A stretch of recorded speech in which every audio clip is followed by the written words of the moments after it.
Well, hey, and welcome to another episode of Beatle Dustino coming at you again today with yet another video. I'm going to continue on with my series of what's in my vinyl collection, and the Beatles is what I've been working on solely here. So, getting through all the Paul McCartney earlier, and now on to the Beatles. And I think we did John Lennon. Yeah, we did John Lennon in there.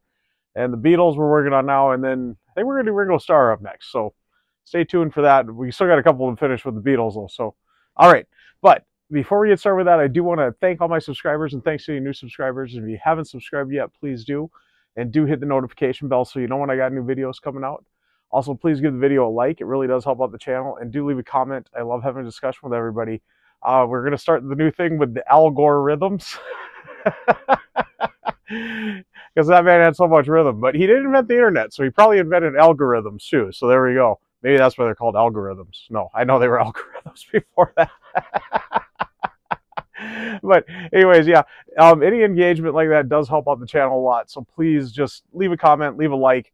It helps just get the video out there for more people to see it that might like to see it. So there we go. All right, but let's get on with the video and my next installment of my Beatles vinyl collection.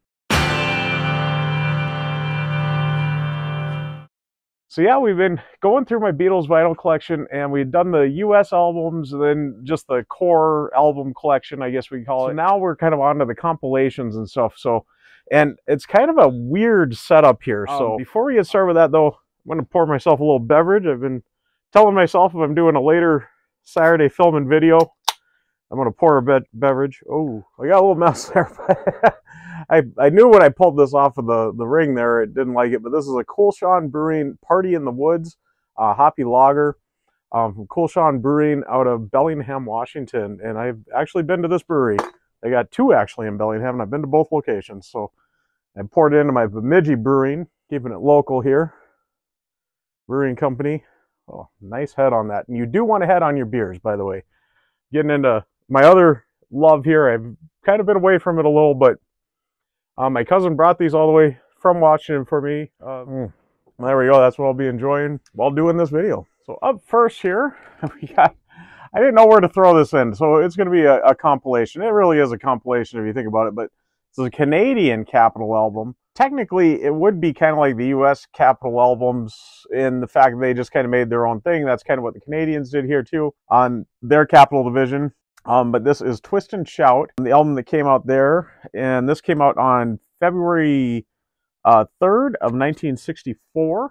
Get it out of the texture there, and there is the front, and I always love this one. They wrote their names, who is who here, and then crossed it out, and even Paul, they wrote something else here below it again, or Ringo, I mean, but no, all of them, they got something else.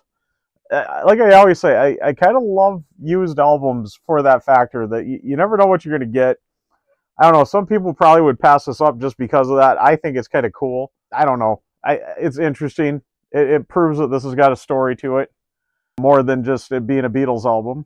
There was also a Beatles fan involved in it, and I think that's pretty cool. But yeah, there was the spine. Here's the back.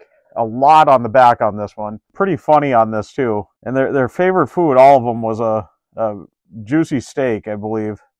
I thought that was pretty funny. I don't know if you want to pause that and read that. I don't know how many of you have seen this album, but I got a kick out of that because most of them are vegetarians now. So pull out the record here. I was lucky to find this here locally. I'm only a couple hours away from the Canadian border, so not a big surprise. But yeah, I found it in the States.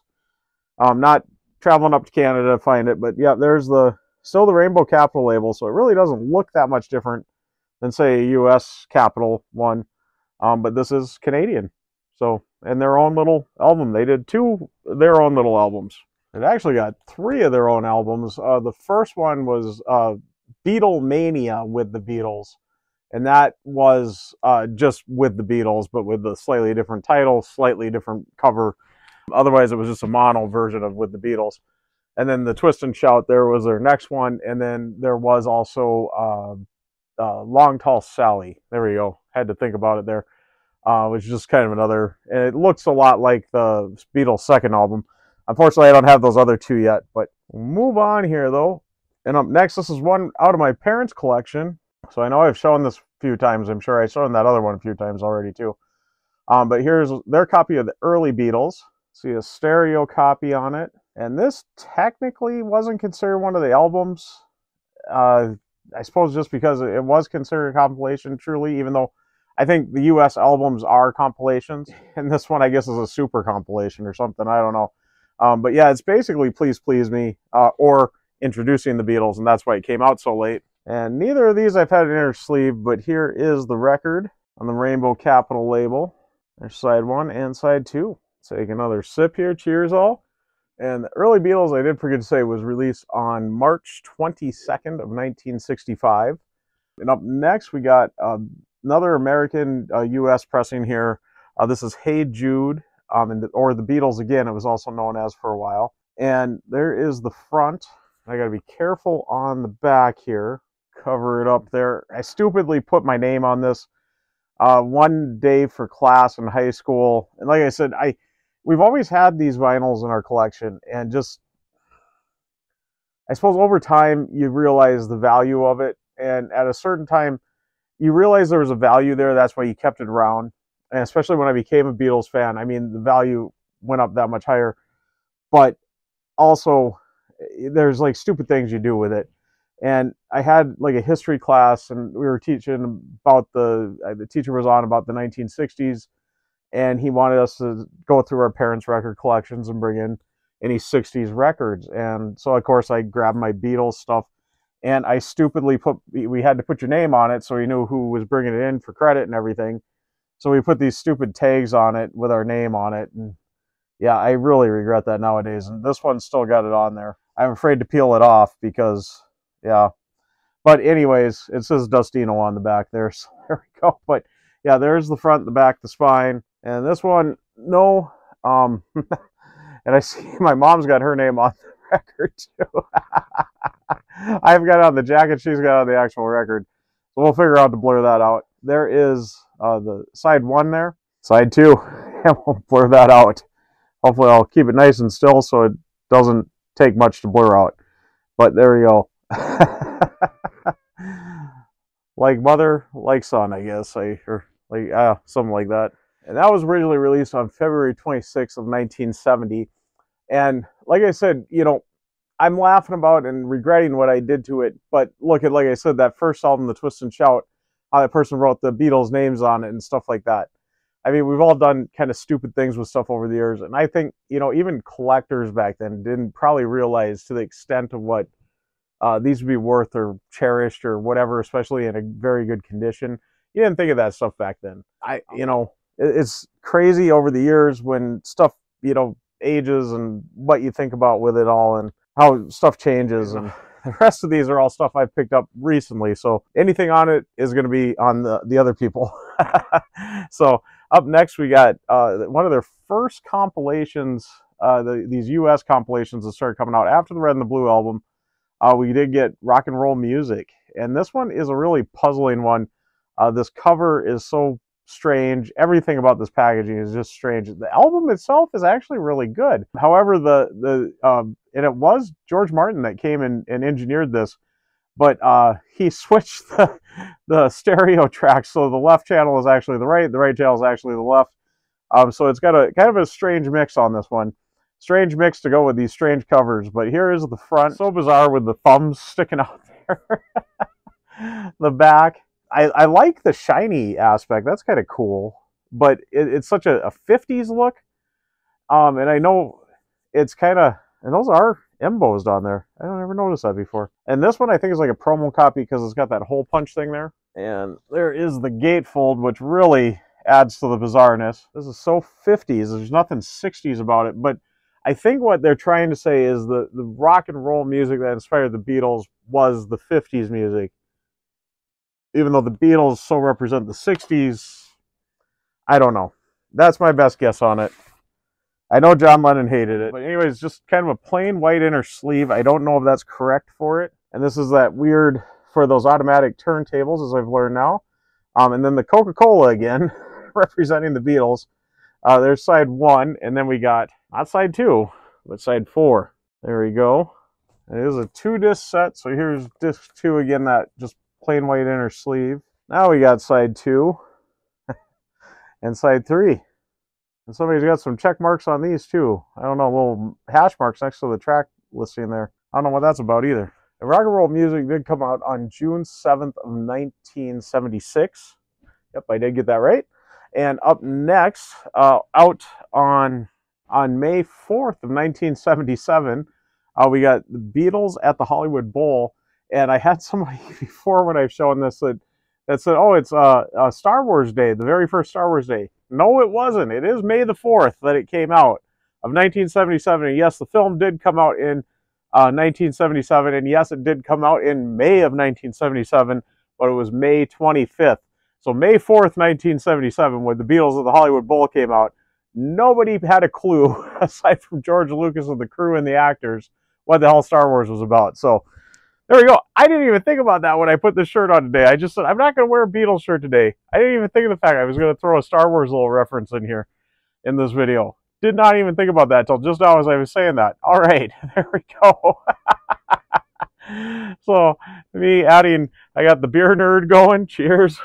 The Beatles nerd and the Star Wars nerd all in one video today. Wow, how about that? But anyways, yeah, this is a cool copy here, I think. And I found out this is kind of one of the first pressings because it's got the embossed cover on it. I guess after that they didn't have this embossed cover and kind of like the perforated tickets and everything. So that's all embossed. The lettering here is too. I don't think the Hollywood Bowl is there, but the tickets and the lettering are. Nor is the Capitol down at the bottom there. Anyways, there is the front, the spine, the back, and this one does have a gatefold. There we go. Now that looks Beatles. They got this one right. A year later, they got this right. Let's see, they definitely got this right with the Screaming Girls. I think I was showing you the backside first because here, this side's got all their signatures on it. Very nice inner sleeve on that. That really puts you in the mood because you're about to hear a lot of Screaming Girls on this record. There is side 1 and side 2. And you can tell we're in the later 70s because that vinyl is thin. And now we're getting into the more modern stuff. And I'm really sad I haven't been collecting the vinyl as much as I should have been as stuff has been coming out. And I've got a couple of the newer albums on vinyl now. This one is one. And this is not the first version of one on vinyl. This is the newer version. Originally, the album did come out on November 13th of 2000. This is the 2015 remix that came out on December 15th of 2015. And this is the remix album. And they packaged it very similar to the original. I think there's a little difference on the cover here, kind of how the artwork is on the one there. Otherwise, I think they kept pretty true to the original package for the vinyl. Be cool to have one of the original ones. But there we go. There's the track listing there. The 27 #1 hits. Speaking of that, I do got the hype sticker sitting here. So I'll show you that. Luckily, I got this at a time when I was saving the hype stickers. There is the gatefold. Some of the artwork isn't that impressive on this, but the packaging itself is really cool. They really did a great job. Let's see. I know there's a lot to dig into this one, so let's see if I can get it all here. So, of course, we're going to start with the portraits here. Kind of like the White Album, they did a version of this. I can never remember the artist that did these, but these photos are real psychedelic images, and I absolutely love these. You got these beautiful, nice-sized cards of this. So there was John, there's Paul. Guessing George is up next. There we go. And then we got Ringo. Ringo with the dove there. Very cool. See, they did do these really cool inner sleeves. I think this is actually the back, but we'll just start with that because the other side is much cooler. So the other side, we got the singles that the songs came off of here, the sleeves, which is really cool. The 27 #1 singles. And we'll just go with the inner sleeve again next. So here's the other side of the inner sleeve on disc 2. And there's the other side there with all the single covers there. So that was really cool on the packaging on that. Like I said, the front artwork, it's cool, but it's kind of plain. But they really knocked out of the park with the interior, all the other stuff. And then, of course, it does come with this giant poster, which just features all those singles covers. And this is really cool, too. So let's see here. Fold this out. And there we go. Kind of hold it up like this. I think we should have it. Basically, what you've just seen, all on just one nice poster there. So very cool on that. So next we'll have the albums. Yeah, we're back to the nice heavier weight vinyl. And there is the one label on that, disc 1, side 1, and there's side 2, and then disc 2, side 3, and disc 2, side 4. And why in this vinyl resurgence? It is a vinyl resurgence, yes, but a lot of it has been driven by the colored vinyl, and the Beatles are so colorful. Why has there never been a colored vinyl version of this? Of these newer albums, starting late 90s, we'll say, of course, you got Yellow Submarine Songtrack. That is the only one that's got a colored vinyl variation on it. None of the rest of these have. And I mean, how perfect are they set up here? A red and a yellow. Disc 1 red, disc 2 yellow, something like that. Or like a splatter of the two. They got such a perfect setup there already for a great colored vinyl issue. Why they haven't done it, or hopefully maybe one day will, but who knows. Then up next, we got one of the last ones I got of these newer ones. And, well, I guess really only one in this. Aside from the big super deluxe edition 50th anniversary remix packages. This is about the only other vinyl I've got is these two, aside from what I've been slowly collecting on the older stuff. But this is the Love, the Cirque du Soleil soundtrack.